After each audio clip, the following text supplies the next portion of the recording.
এই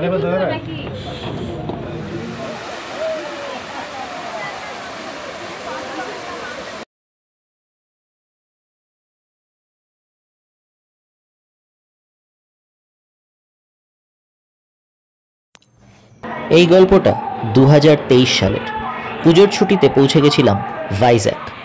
AC tyre 2 এর ticket কেটে উঠে পড়েছিলাম ভাইজ্যাগের ট্রেনে এবং পৌঁছে গেলাম সবার প্রিয় রামকৃষ্ণ বিচে। বিচটা সত্যিই বেশ পরিষ্কার পরিচ্ছন্ন এবং আশপাশে সমস্ত যারা লোকজন ছিল তারা খুবই হেলথ কনসিয়াস। সকাল সকাল মর্নিং ওয়াক করতে সবাই বেরিয়ে পড়েছে দেখলাম। সুন্দর সুন্দর গাছের ছায়ায় বসে অনেকে এখানে পিকনিক করছে এবং বিচের ঠিক পাশের যে রাস্তাটা সেটা বড়ই সুন্দর এবং মনোরম। দেখো, সমুদ্রে কিন্তু বেশ ভালোই ঢেউ আছে, আসতে চাইলে চলে এসো। এই হচ্ছে সেই বিখ্যাত সাবমেরিন যেটা আজ থেকে বেশ কয়েক বছর আগে এইখানে এসে আটকে গেছিল। কোরসেরা সাবমেরিন, এবং এটার ভেতরে ঢোকার জন্য টিকিট কেটে ঢুকতে হয়। আমরা এইটা এবং তার সঙ্গে সঙ্গে এর পাশে যে বড় বিমান মিউজিয়ামটা রয়েছে দুটোই দেখেছিলাম একই টিকিটে। ভেতরে জায়গাটা একটু ছোট, বেশ একটু সাফোকেটিং লাগতে পারে, তাই যাদের এই রকমের ঘেরা ছোট জায়গা পছন্দ নয় বা ক্লস্ট্রোফোবিয়া আছে তাদের জন্য এই জায়গাটা খুব একটা রেকমেন্ডেড নয়। তবে ভেতরে ঢুকতে পারলে বুঝতে পারবেন একটা সাবমেরিন চালানোর জন্য যে ইন্ট্রিকেট ডিজাইনিং এবং মেশিনারি সেটা কতটা সুন্দর এবং কতটা এফিশিয়েন্ট হতে পারে। আজ থেকে এত বছর আগের সাবমেরিনের মধ্যেও এমন এমন মেশিনারি, এমন এমন tools and different types of articles আপনি দেখবেন যেটা দেখলে মাথা ঘুরে যেতে বাধ্য। এবং খুব সুন্দরভাবে এই জিনিসগুলোর ওপরে নির্দেশিকা দেওয়া রয়েছে। ভাবতেও অবাক লাগে এরকম একটা প্রেশারাইজড কম্পার্টমেন্টের মধ্যে সমুদ্রের সারফেস থেকে হাজার হাজার ফিট নিচে কিভাবে মানুষরা দিন কাটায়। আমি হলে হয়তো পারতাম না। তবে ফিউচারে যদি নেভিতে জয়েন করার ইচ্ছা থাকে তাহলে একবার এই মিউজিয়ামটা এসে ঘুরে দেখে যেতে পারো।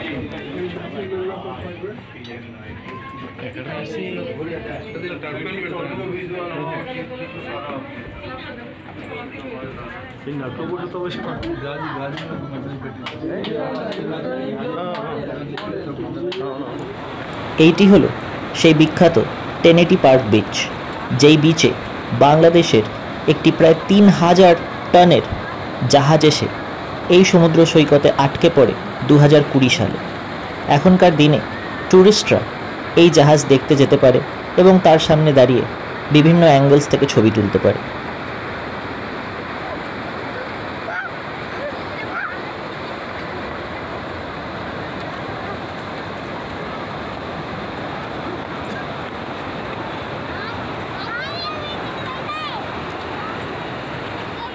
আর এইটা হলো ইয়ারাদা বিচ। খুব একটা বেশি লোকজন আসে না এখানে, বাট এক্সট্রিমলি বিউটিফুল বিচ।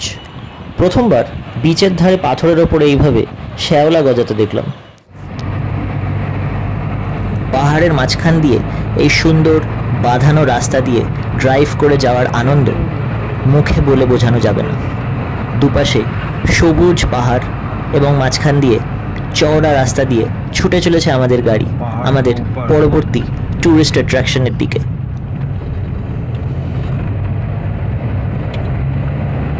আরেকটা কথা এখানে বলে রাখা ভালো যে যদি সাউথের দিকের কোনো জায়গায় ভিজিট করতে যান, ভ্যাকেশনে যান, তাহলে সেখানকার ভাষা কিন্তু কাজ চালানোর মতো অবশ্যই শিখে যাওয়া ভালো।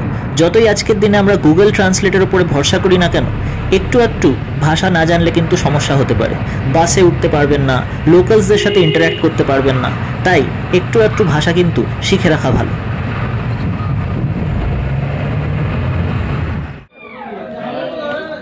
ডলফিন নোজ লাইট হাউসের ব্যাপারে আগে অনেক শুনেছিলাম, তবে ভেতরে গিয়ে এবং ওপরে গিয়ে যে দারুণ একটা সিনারি দেখলাম তার জন্য আমি প্রস্তুত ছিলাম না।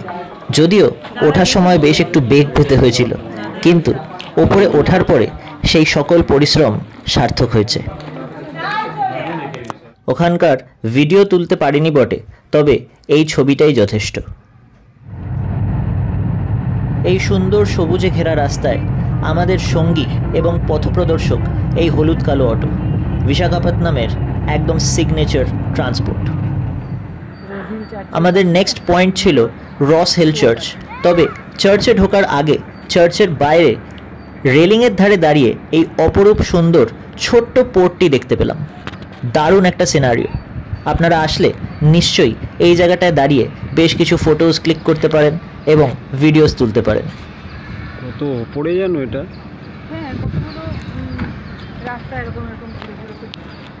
রস হিল চার্চের ওপর থেকে পুরো শহরের একটা বার্ডস আই ভিউ পাওয়া যাচ্ছিল। এত সুন্দরভাবে পুরো শহরটাকে বোধহয় আর কোনো জায়গা থেকে দেখা সম্ভব নয়। প্রত্যেকটা বাড়ি, প্রত্যেকটা ব্রিজ, প্রত্যেকটা জায়গা পরিষ্কারভাবে লেন্সের মধ্যে বন্দী হচ্ছিল। তবে তার থেকেও আশ্চর্যজনক শান্তিপূর্ণ ছিল এই চার্চের নীরবতা। কিছু ট্যুরিস্ট ছাড়া একদম শান্ত এবং একদম নিরিবিলি। পরের দিন সকাল সকাল ভাইজ্যাগ থেকে বেরিয়ে পড়লাম আরাকু ভ্যালির উদ্দেশ্যে। শুনেছি ট্যুরিস্টরা যখন ভাইজ্যাগ আসে তখন আরাকু ভ্যালি না ঘুরলে সেটা একটা বড় মিস। এবং ভাইজ্যাগ থেকে আরাকু ভ্যালি স্টেশনের রেলপথের মধ্যে পড়ে ইস্টার্ন ঘাটস পর্বতমালার মধ্যে দিয়ে 58খানা টানেলে ভর্তি একটা সুন্দর মনোরম রাস্তা।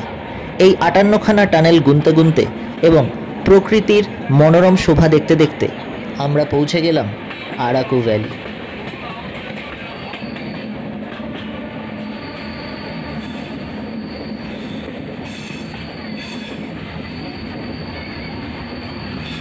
আশপাশের পাহাড়গুলোর এরকম অবস্থা কিছুটা ন্যাচারাল ইরোশন অ্যান্ড ডেনিউটেশনের জন্য, কিন্তু আবার কিছু কিছু জায়গাতে এখান থেকে বালি, পাথর এবং বিভিন্ন রকমের স্যান্ডস্টোন এক্সট্র্যাক্ট করার কাজ হচ্ছে, যেই কারণে এই পাহাড়গুলোকে কাটা হচ্ছে এবং সেখান থেকে পাওয়া কমার্শিয়াল পাথরগুলোকে বিভিন্ন জায়গাতে পাঠানো হচ্ছে এবং এক্সপোর্ট করা হচ্ছে।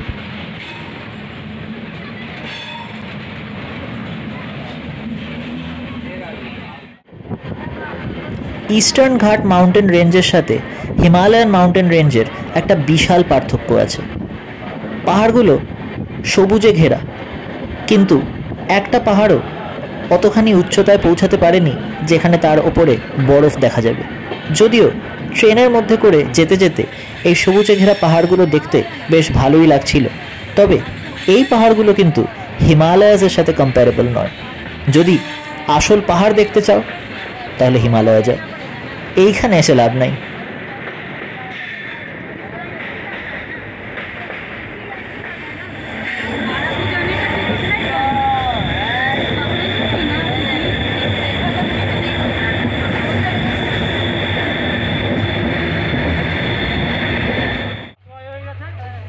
আরাকু ভ্যালি পৌঁছে বেশ কয়েকটা দর্শনীয় স্থান আমরা ভ্রমণ করে দেখেছিলাম। তার মধ্যে অবশ্যই সর্বপ্রথম মেনশন করতে হবে বোরা কেভসের ব্যাপারে। বোরা কেভস একটি ন্যাচারাল ফরমেশন এবং গুহাটার ভেতরে প্রত্যেক বছর হাজার হাজার লোকেরা আসে দর্শন করতে। যদিও পা শক্ত না হলে এই জায়গাতে আসা একটু মুশকিল। শরীর শক্ত হতে হবে এবং যথেষ্ট স্ট্যামিনা থাকতে হবে, কারণ প্রচুর সিঁড়ি বেয়ে বারবার ওপরে নিচে নামতে হয়। এবং যদি আপনার শরীর স্বাস্থ্য ভালো না থাকে বা হার্টের কোনো সমস্যা থাকে তাহলে সেক্ষেত্রে বোরা কেভসের দিকে না যাওয়াই ভালো। তবে যদি আপনারা এই কেভসের মধ্যে ঢোকেন এবং এখানকার ন্যাচারাল স্ট্যালাকটাইটস এবং স্ট্যালাগমাইটসগুলো আপনাদের চোখে পড়ে, তার সঙ্গে সঙ্গে এর ভেতরের সুন্দর ডেকোরেটিভ আলো আপনার মন কেড়ে নেয়, তাহলে এই ভিডিওতে একটা লাইক দেবেন এবং সাবস্ক্রাইব করবেন। আমরা জাস্ট মেসমেরাইজড হয়ে গেছিলাম এর ভেতরের সৌন্দর্য দেখে। দেখুন,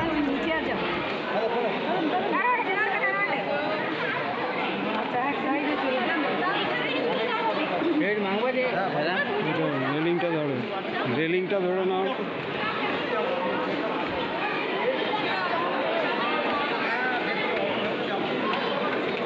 মানুষ প্রধানত দুই রকমের হয়। এক, যারা সৌন্দর্যকে নজরবন্দি করতে চায়, এবং দ্বিতীয়, যারা লেন্স বন্দি করতে চায়। তবে যদি ফটোগ্রাফি আপনার উদ্দেশ্য থাকে তাহলে অফ সিজনসগুলোতে আসা বেশি রেকমেন্ডেড, কারণ প্রচুর মানুষ থাকলে এই জিনিসটার এই জায়গাটার এস্থেটিক অ্যাপিলটা কিন্তু একটু হলেও কমে যায়। যাই হোক, আপনাদের জন্য তুলে ধরলাম আমার ক্যামেরায় বন্দি কিছু কিছু অপরূপ সুন্দর দৃশ্য।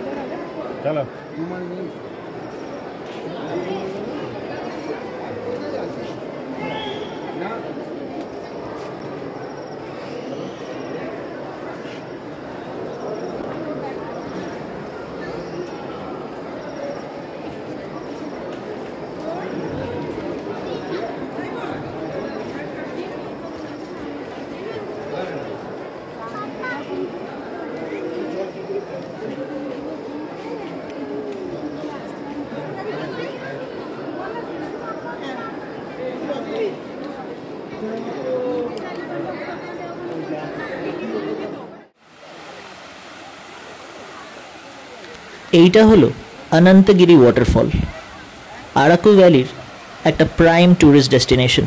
যদিও আমরা যেই সময় গেছিলাম সেই সময় ওয়াটারফলে বেশি ওয়াটার ছিল না, কিন্তু তাও আশপাশে এত সুন্দর সবুজে ঘেরা একটা জায়গা যে এখানে বেশ খানিকক্ষণ দাঁড়িয়ে বসে এবং চা খেয়ে আমরা বেশ কিছুটা কোয়ালিটি টাইম স্পেন্ড করেছিলাম। বেশ কিছু লোকে অবশ্য এখানেই স্নান করছিল, তবে মানতেই হবে ফটো ক্লিক করার জন্য বা ভ্লগিং করার জন্য এটি একটি আদর্শ জায়গা।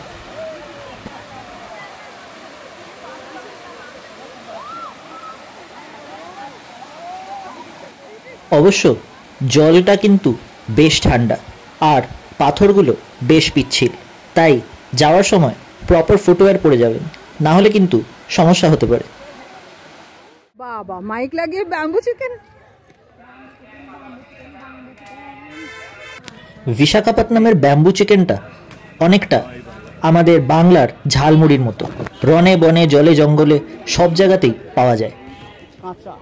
এটি হলো অনন্তগিরি কফি প্লান্টেশন। প্লান্টেশনটার মধ্যে আমরা খুব একটা দূর অবধি ঢুকিনি, তবে রাস্তার ধারেই বেশ কিছু ছোট ছোট স্টলের মধ্যে আরাকুর স্পেশালাইজড অ্যারাবিকা কফি বিক্রি হচ্ছিল।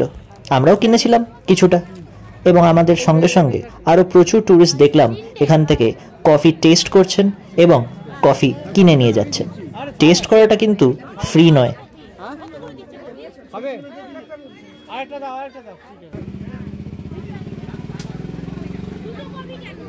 হ্যাঁ, ঠিকই ধরেছেন, এইগুলো হচ্ছে কফি বেরিজ। আমরা একটা বটল অফ কফির থেকে যে সুন্দর ফ্রেগ্রেন্স পাই তা কিন্তু আসে এর মধ্যে থেকেই।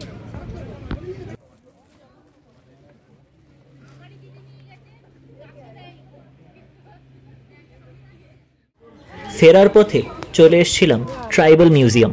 খুব সুন্দর, পরিষ্কার, ছিমছামভাবে গোছানো একটা পার্ক। যদিও ট্রেন ধরতে হবে বলে বেশি সময় আমরা এখানে কাটাতে পারিনি, তবুও জায়গাটাতে এসে বেশ ভালো লাগলো। এখানে একটা গোল মতো রিং তৈরি করা আছে বেশ কিছু মূর্তি দিয়ে, এবং লোকেরা সেখানে দাঁড়িয়ে নিজেদেরকে সেই মূর্তিগুলোর মাঝখানে রেখে দারুণ কিছু ছবি ক্লিক করতে পারে। এছাড়াও এখানে আসলে বোঝা যায় যে ভাইজ্যাগ এবং আরাকুর লোকাল এবং রুরাল পিপলরা কীরকমভাবে থাকে, তাদের কালচার, তাদের পোশাক, তাদের গান, তাদের সমস্ত কিছু এইখানে আপনার চোখে ধরা দেবে।